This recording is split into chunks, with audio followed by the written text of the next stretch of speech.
Welcome to the Tilted Halo. This is a new podcast, and it's for anybody who's a woman in ministry. You might be a pastor like myself, a bishop, a priest, a rabbi, music minister, elder, children's minister, whatever your title is. You're absolutely in the right place, especially if you're someone who loves your ministry and you're doing it well and you're feeling pressure to sometimes be perfect, and deep down inside, you know you're not. And how in the world to deal with that. And men, you're absolutely welcome here too, because this is about ministry and the same thing can happen to you. So you're all in the right place. Let's get started with the show. Welcome to another episode of The Tilted Halo. I'm your host, Pastor Kathleen Panning, and today it's my great honor to have with me two guests. This first time doing this with two guests, Deidre Megan and Megan Hall are the directors of Dauntless Grace. Together, they have over 40 years of experience in working with women, children, and young adults in various forms of church and school ministries.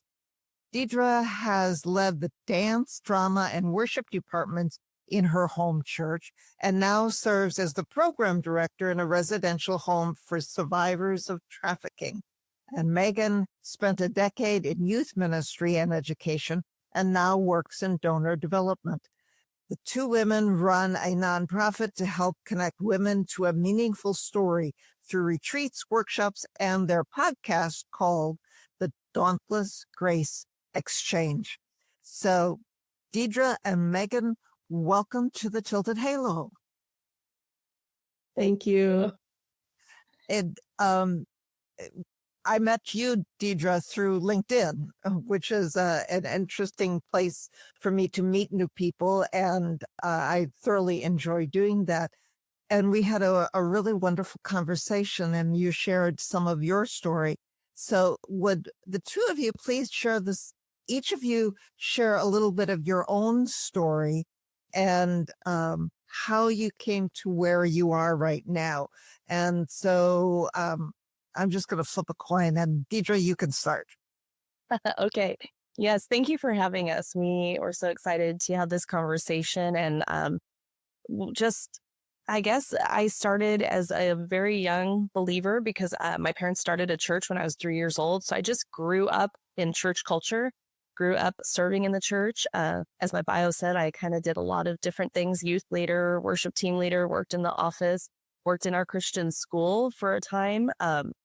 And throughout those seasons, the Lord was drawing me into a closer and closer relationship with him. But one of the things that really impacted my life was when we began to get some Christian counseling tools. And so that began to put me on a quest for more internal healing so that I could be more integrated in my approach to how I served others and served the Lord. Over time, my husband and I have been married, I think, 26 years now. We have 5 children, done a lot of learning about how to shepherd souls of my own children. We have an adopted child, a foster child. So just learned a lot about trauma personally and how to understand why we do the things we do and how our lived experience shapes who we are today. So Megan, how about sharing some of your story? Absolutely. I grew up in the church, not quite to the extent that Deidre did, but very involved in my youth group in high school, became a youth leader myself once I was in college, did youth ministry for about 10 years post high school, and began working as a teacher. I taught in both public schools and then at private schools. And that's actually where Deidre and I met. I began working as a middle school and high school teacher at the school that her parents had started and where she was an administrator. So that's where our paths intersected. And I was in my mid 20s, mid to late 20s at that point. And I was really searching for some inner healing tools myself. I knew that things couldn't keep going the way they were going. I was married. I had a small child at the time. Now I have 2 children. But I just knew there was something I was missing. I knew Jesus. I was in ministry, totally immersed, and yet something didn't feel quite right. And so I found out that Deidre had encountered some of these tools herself, these Christian counseling tools. And I asked her if we could begin meeting about them. And that started a friendship that has spanned 13 years now. And we've journeyed together through these tools. We've discovered new tools together, like the Enneagram, internal family systems therapy. And it's what led us into starting this ministry in order to impart the tools and the lessons that we've learned so that others can reach that same level of healing and freedom that we've tasted. That's fantastic. That's really fantastic. So as women with faith and in faith, this podcast is for women of faith and leadership. How do you incorporate, each of you, your faith into your leadership? And what does that mean to you for your leadership, that you have this faith? Jesus said, the first and greatest commandment is to love God with all your heart, soul, and strength. And the second is likened to it, to love others.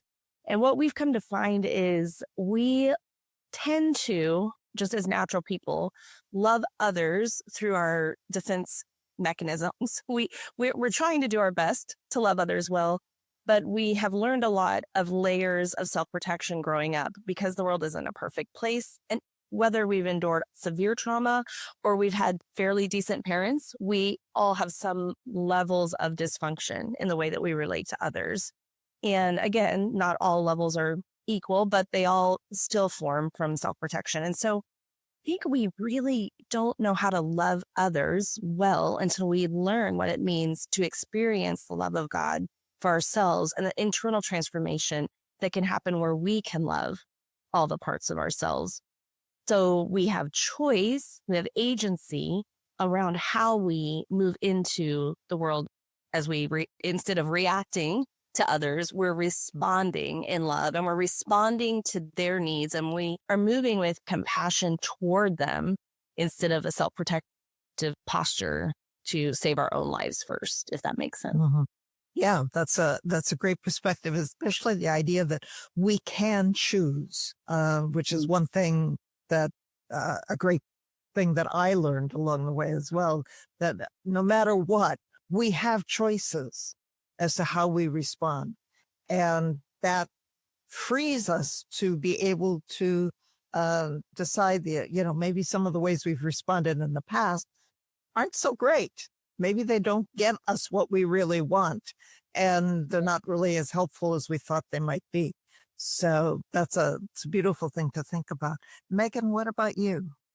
Yeah, I mean, that's exactly our stance on it. I look back at all of the years that I worked with teens in youth ministry and as a school teacher, and I think I did the best that I could with what I knew. But sometimes those choices don't really come until you have a certain level of awareness about what you're already doing. It doesn't feel like choice until you understand what it is that you're doing and that there's another choice. And so sometimes I wish I could go back to those years of impacting teenagers and do it better, do it differently, and not be so worried about how I was coming across or what I needed or what I was thinking about, but really, really how to pour myself out for others in their journey. And so again, we do the best we can with what we know, but that's why we think it's so important to learn and to grow and to really look internally. In the Psalms, it says, search me and know me. And if that isn't our constant cry throughout our life, then I think we're always be missing the next level of healing that the Lord has for us. Yeah. And Deidre, you mentioned that what Jesus called the second great commandment, love your neighbor as yourself. And many people I have found have a lot of trouble really loving themselves. And I mean, your podcast is called, and you talk about being Dauntless Grace, and to be able to realize that at any given moment, we are doing the best we can with the beliefs and that we have at that moment. And sometimes they're not the greatest set of beliefs that we're working with. But to then, like for you, Megan, yeah, you did the best you could with what you knew back then. And to trusting God to take even that, sometimes we call them crumbs, and make something beautiful and let that be nourishing to someone, because it will help someone with where they are, and to trust that. but to still want to grow and learn more. Yeah. You mentioned the word dauntless, and part of the reason we chose that is because it is a little scary to step into a new story and to receive love in a way that is, Adam and Eve, when they sinned in the garden, they cloaked up, they covered up really quickly. And that is our natural reaction because of shame, because we, through whatever our parents' fault, the world's fault, all of the things, right? It's a broken world we live in. We hold these beliefs about ourselves, like you said, that are not always true and pure and right, but they're the stories we had to tell ourselves to figure out how to survive childhood in a lot of ways.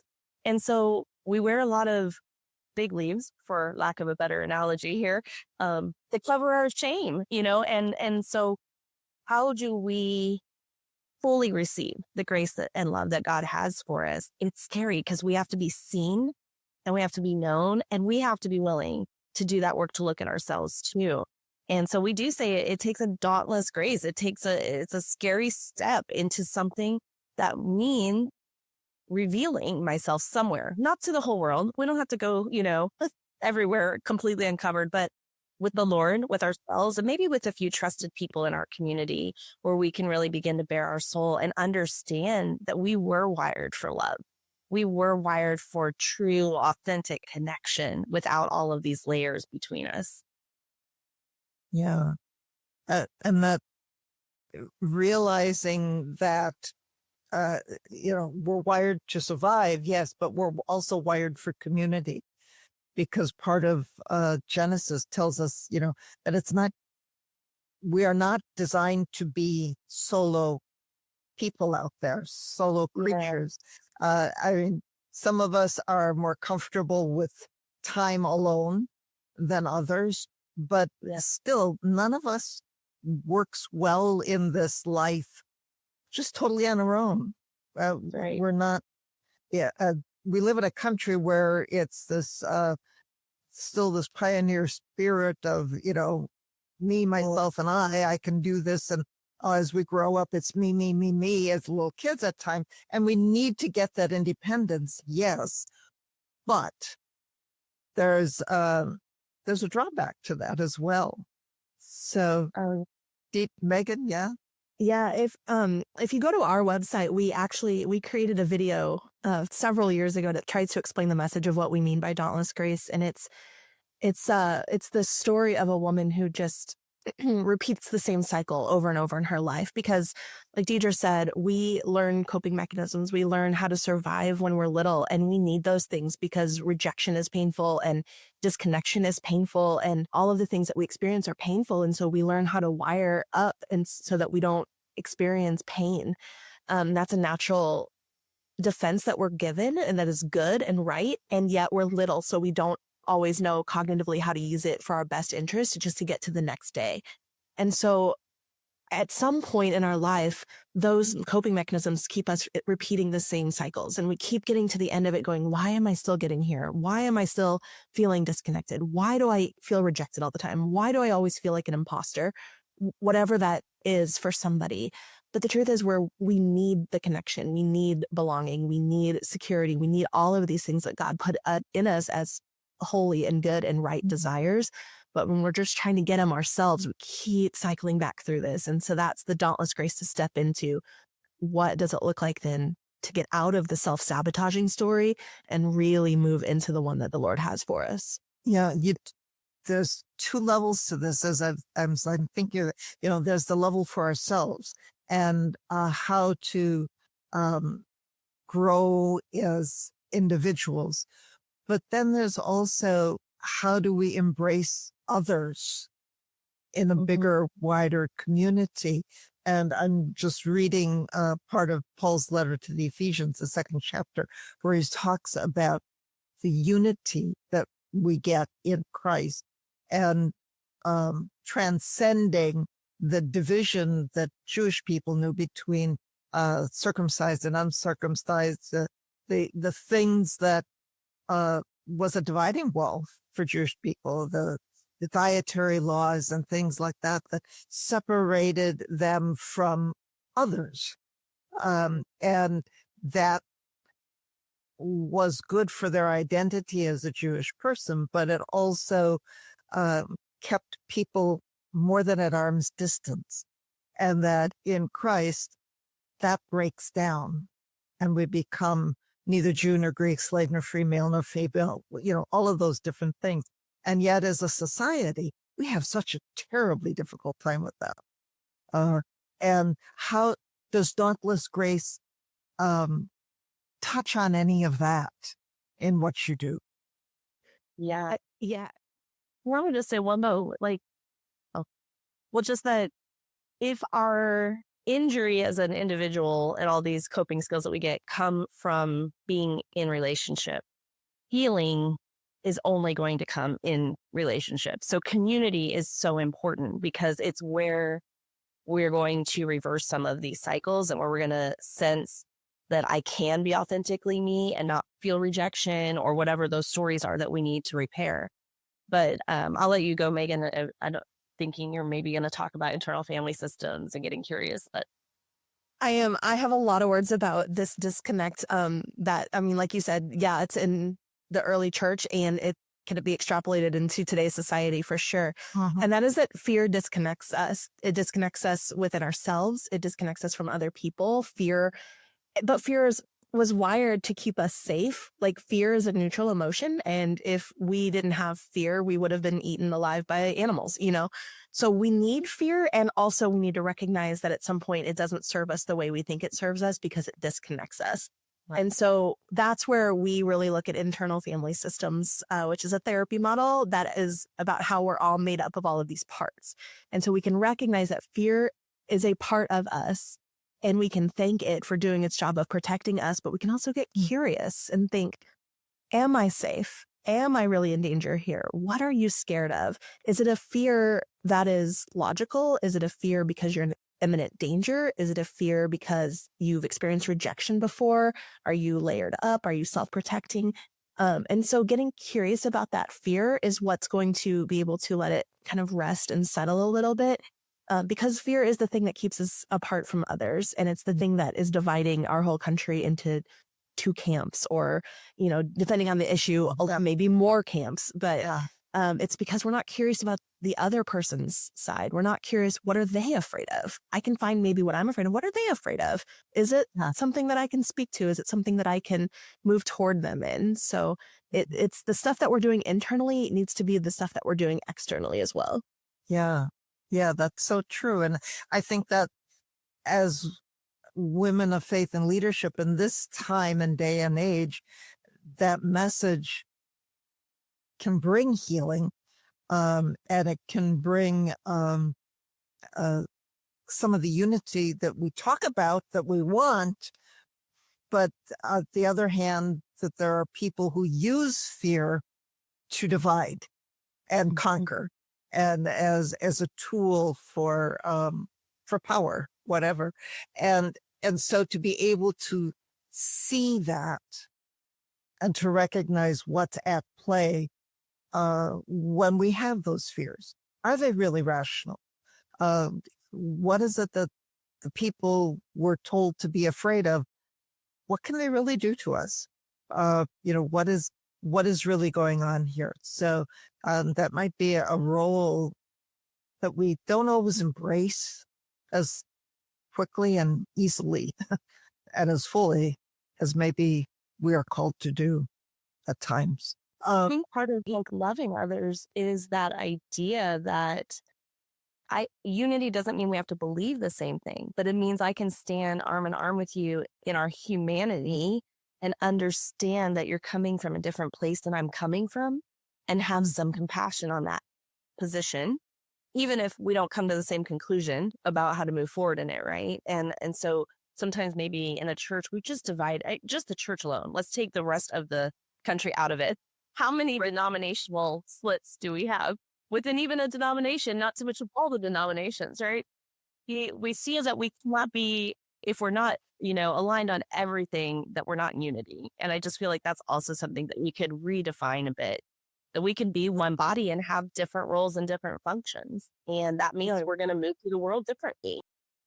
And that's another image that the Apostle Paul uses, the different parts of the human body, that we are different. We have different gifts and we have different things to bring to the table, but there is a unity even amongst the differences. And to be able to recognize that and to celebrate that, the different perspectives.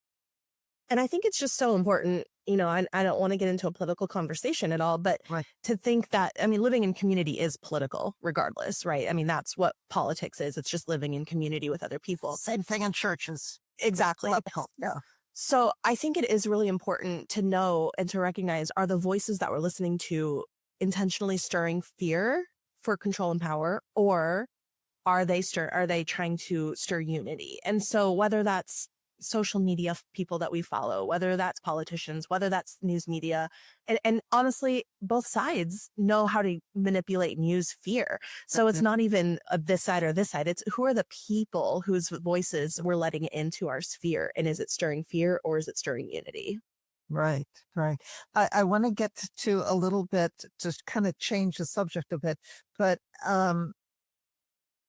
Deidre, you work with, especially now in your nonprofit for both of you, is working with women who have been involved in trafficking. And that, give us some idea for listeners about what that's all about. I mean, I think everybody knows what trafficking is, but how big of a problem is this? And what happens? How does a woman get sucked into that?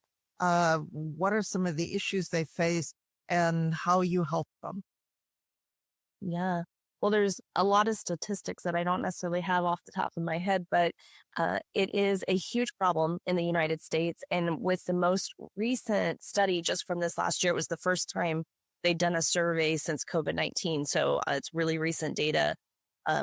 Megan, do you remember, was it only like 3% of the problem was from non-American? 7%. So we know that trafficking goes really unreported for several reasons. One, because they're still involved in it. Two, because even after they leave it, they may not recognize what it is for themselves. I know Deedra's encountered women who have even come to the home as survivors who are like, oh, I was being trafficked. Like, it's kind of a new awareness for them. They don't even know it.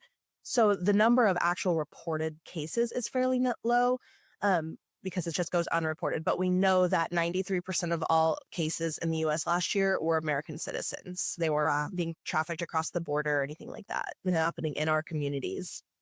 And I think that will be shocking. Excuse me. Go ahead, Deidre.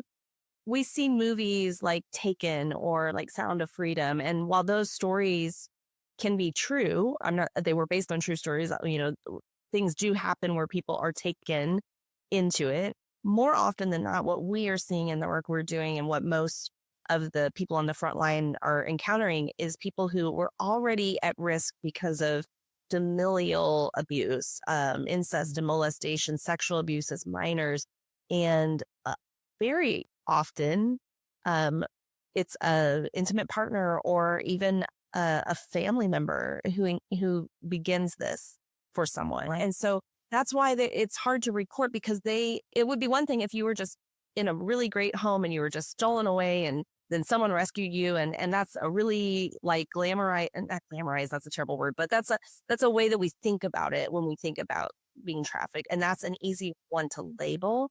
But often what we're seeing is people don't even understand that their body, because it's been commodified for so much of their life, is being used for sale, for exchange of money, drugs, labor, housing, whatever it is. And so we just have really, the law enforcement has even really broadened the definition of this. And so basically, when it comes down to it, though, it is that whether it's labor or sex trafficking or either anything in that way, it's that you are not being paid. It's being traded for something, and it's forced. There's coercion involved and fraud. And so people are being promised something, but they're not being given that, or they don't have agency to leave when they want to leave. There's often very hand in hand with physical abuse that keeps someone scared to leave, or threats of violence against their family or, other things. Maybe they're holding all their documentation. So even if they could run, then they don't have what they need, to start a new life.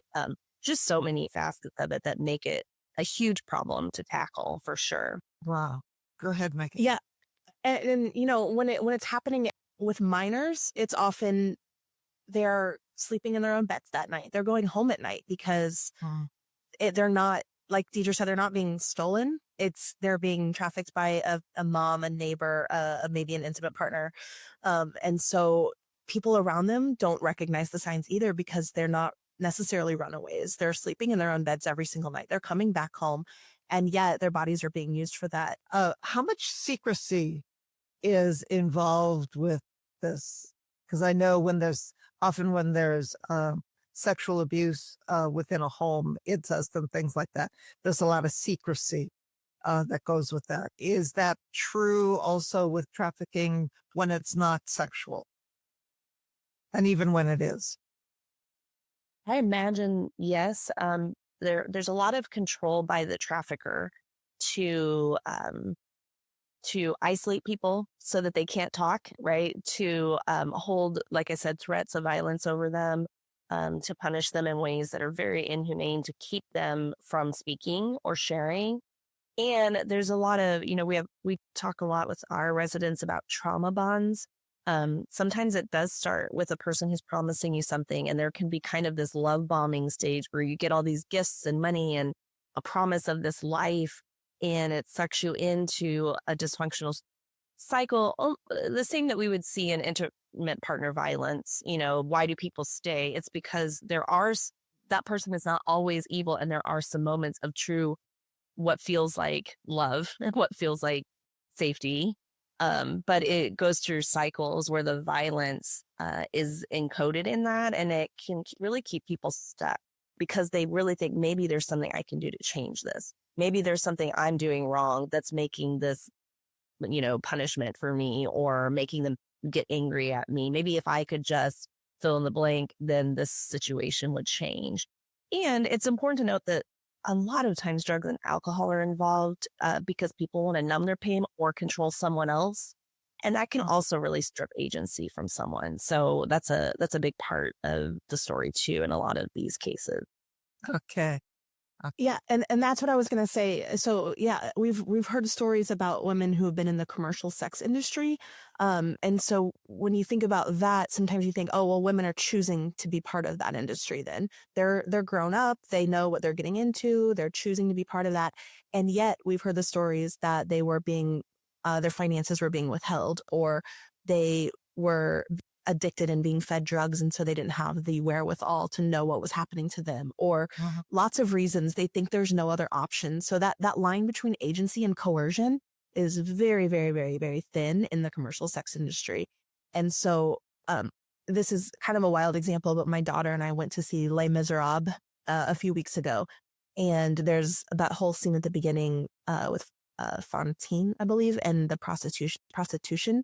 And what happened is she is violated outside. She loses her job. She has a small child to take care of. And so she sees no other option but to become a prostitute. And so even that culture of that I was like, that's trafficking to me, like, because there's not really a choice there. There's zero option when there's no finances, when you've already been violated and you think there's nothing left to lose. And so just even that picture of it, I think, should repaint how we think of the commercial sex industry. Yeah, that's so interesting. So when someone comes to you from a situation of being trafficked, do they come to you? Do you kind of find them? How does that happen? Yeah, well, we are part of kind of a big picture solution. We do a lot of education on the front end for minors and for our communities. But then we are a 2-year residential program. So we're not front lines on the rescuing end of it. There's other organizations that are more of the 30-day, like they're right there where someone can find them, get into their home and get triaged until they can find a long-term placement. So we are the long-term placement in the organization that we work for. which we haven't said the name, but it's Eden's Glory. And I know if we're going to promote it, we might as well, because we love to talk about the work that they're doing. And we're just so privileged to be part of their ministry that was founded about 10 years ago, I believe. So it's been a residential program that's 2 years for survivors that are female and adult. But we have a minor program that offers free counseling to minors who have been trafficked or are at risk. Maybe they've in foster care and have had sexual abuse. So we are really coming around those families and resourcing them. And they go into schools and do trainings and hospitals and law enforcement, all of these places where people need to know what they're looking for and how to spot these signs and how to intervene sooner. But yeah, when people come to our residential program, they're usually coming from some other frontline worker that has brought them in, and then we get resourced from all over the country. A lot of times people need to leave the area that they were in anyway, so it's good if they can move out of state to find a long-term solution. Wow. From what I do know about the issue, which is pretty small at this point in time, but I know that it's a bigger concern than most people think. I've been in airport in the last year or two, and in women's restrooms, there's signs in every stall. If someone is forcing you, here's a phone number to call and things like that. So there are ways to help women find another choice and things like that. So as some of the frontline ones, and I'm glad to know that there are more, or at least a few long-term ones, because just getting out of the circumstance isn't, there's a lot of healing that needs to take place. If we don't attend to their long-term healing and restoration and just getting them the life skills they need to be able to live independently, there's just so many things, both from a physical, we're giving them lots of medical care that they might need, and the life skills portion, and the spiritual healing, and the mental and emotional health healing, and the trauma therapy. It's kind of a really holistic approach, because it's like when someone comes out of prison, if they don't have somewhere to live, right? The I don't think I said that word right.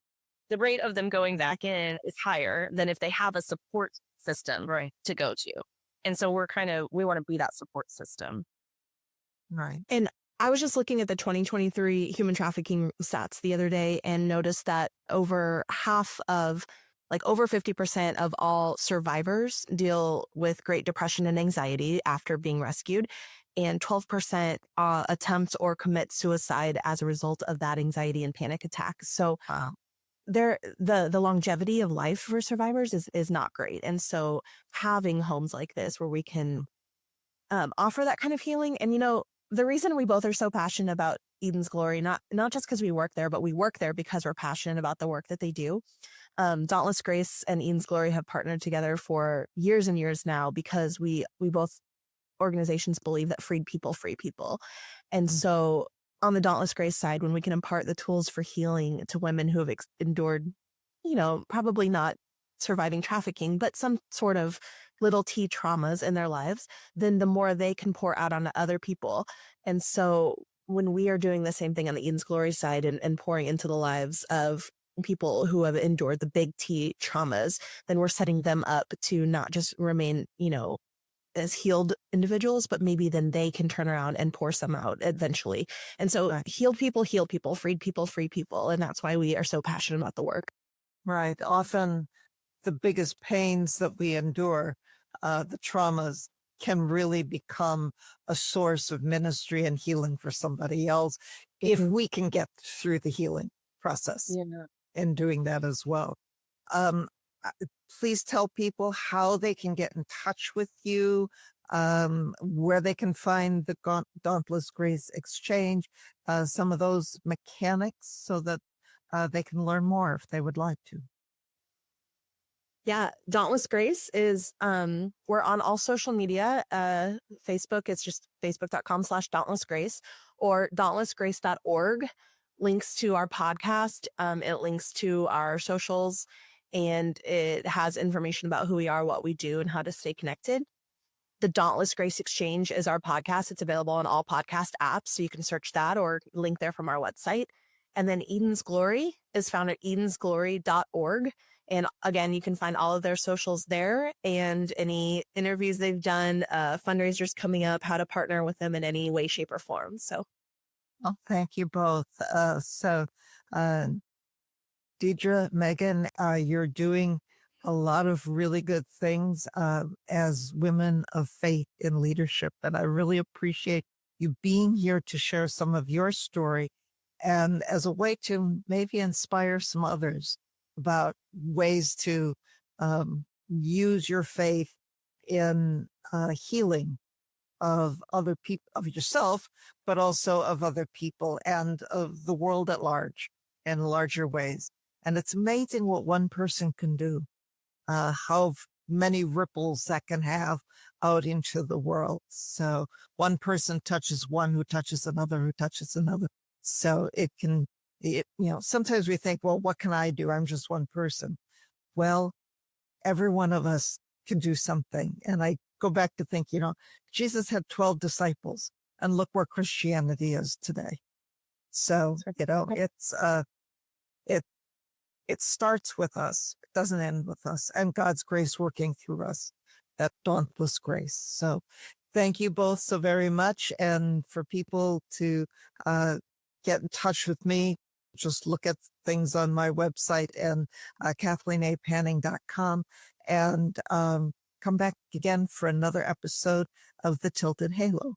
So God's peace and blessing to both you, Deidre and Megan, and to all who listen. Thank you. You have been listening to Tilted Halo with me, Kathleen Panning. What did you think about this episode? I'd really like to hear from you. Leave me some comments. Be sure to like, subscribe, and share this episode. And catch another upcoming episode for more conversation on ministry, life, mindset, and a whole lot more. Go to www.tiltedhalohelp.com, where I've got a resource guide and other resources waiting for you. And be sure to say hi to me, Kathleen Panning, on LinkedIn. See you on the next episode.